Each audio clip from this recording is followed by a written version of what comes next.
গতিকে আমি আমাৰ কথাটো হ'ল যে জুবিন দাক কেনেকৈ হত্যা কৰা হ'ল বা কেনেকৈ মৃত্যু কৰা হ'ল সেই কথাটো আমি জানিব লাগে, কিন্তু সেই কথাটো আমি আমাক জনোৱা হোৱা নাই। তাৰ সলনি মুখ্যমন্ত্ৰীগৰাকীয়ে আমি দেখিছোঁ যে জুবিন দাৰ মৃত্যুৰ পিছৰ পৰা তেখেতে কিছুমান নতংকি আৰম্ভ কৰিছে, যে যিসকল হত্যাকাৰী সেই হত্যাকাৰীসকলক আহিবৰ কাৰণে পূজা চাই আহক এনেধৰণে অনুদয় বিনোদয় কৰাহে আমি দেখিবলৈ পাইছোঁ। আচলতে এই কথাবিলাকৰ পৰা এটা কথা স্পষ্ট হৈছে যে তেখেতৰ ন্যায় প্ৰক্ৰিয়াটোত যে ক'ৰবাত নহয় ক'ৰবাত কিবা এটা খেলি মেলি আছে। আমি কৈছোঁ যে CBI তদন্ত হ'ব লাগে, মুখ্যমন্ত্ৰীয়ে এইটো নিদিয়ে। কাৰণ আমি বজাৰত এটা খবৰ পাই আছোঁ যে যিটো অনুষ্ঠান ছিংগাপুৰত হৈছিল সেই অনুষ্ঠানটোৰ লগত মুখ্যমন্ত্ৰীৰ পত্নী জড়িত আছে বুলি আমি গম পাইছোঁ। হয়তো মুখ্যমন্ত্ৰী ডাঙৰীয়াই তেখেতৰ পত্নীৰ লগত যিখিনি সম্পৰ্ক আছে সেই সম্পৰ্কখিনি যাতে শেষ কৰি কেনে হয়তো CBI তদন্ত দিব। ন্যায় কিন্তু মুখ্যমন্ত্ৰীয়ে দিব নোৱাৰে, ন্যায় দিব আদালতে। ন্যায় আদালতে দিব, কিন্তু কৰণীয় কামখিনি প্ৰাথমিক কৰণীয় কামখিনি কাৰ ওপৰত আছে? আমি CBI বা SIT বিষয়াৰ লগত আমাৰ আস্থা আছে, কিন্তু যিজনৰ অধীনত যিজন হিমন্ত বিশ্ব শৰ্মাৰ অধীনত কাম কৰিছে সেই হিমন্ত বিশ্ব শৰ্মাৰ ওপৰত অসমৰ এজন মানুহৰ বিশ্বাস নাই। গতিকে তেনে এজন মিছলীয়া অসমৰ কোনো মানুহ এনেকুৱা এজন মানুহ নোলাব যে তেখেত মিছলীয়া নহয় বুলি ক'বলৈ। গতিকে আমি আমাৰ পোনপটীয়া কথা হ'ল যে যিকোনো প্ৰকাৰে যিসকল হত্যাকাৰী সেই হত্যাকাৰীসকলক শাস্তি প্ৰদান কৰিব লাগে।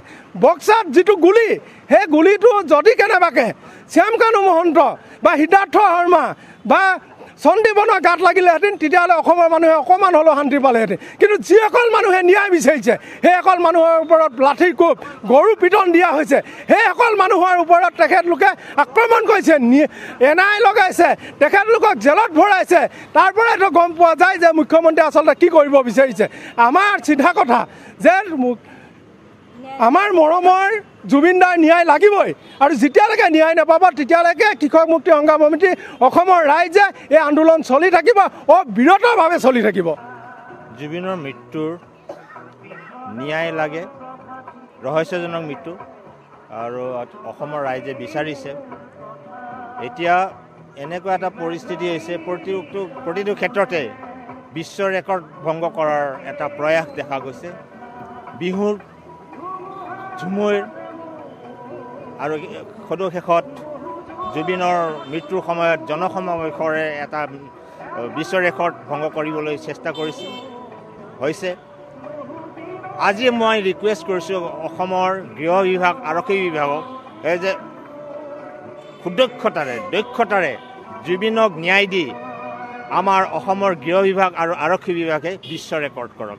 মই ভাবোঁ কোনেও কথাবিলাক যাতে বিভ্ৰান্ত নকৰি ৰাইজৰ প্ৰিয় শিল্পীগৰাকী তেওঁৰ যি অকাল বিয়োগ, সেই বিয়োগ যিবিলাক কাৰণত ঘটিল আৰু যিবিলাক কথাৰ কাৰণে ৰাইজে আজি ন্যায় বিচাৰি আছে, ৰাইজক এটা সঠিক ন্যায় দিব লাগে। আৰু সেই শিল্পীজনক বিশ্বৰ এজন অসাধাৰণ শিল্পী, তেওঁ আচলতে অসমৰ নহয়, ভাৰতৰ নহয়, সমগ্ৰ বিশ্বৰে এজন অসাধাৰণ শিল্পী। সেই শিল্পীজনৰ যিধৰণে মৃত্যু হ'ল সেই ক্ষেত্ৰত যিটো প্ৰকৃত আৰু সঠিক ন্যায়, সেই ন্যায়টো দিব লাগে।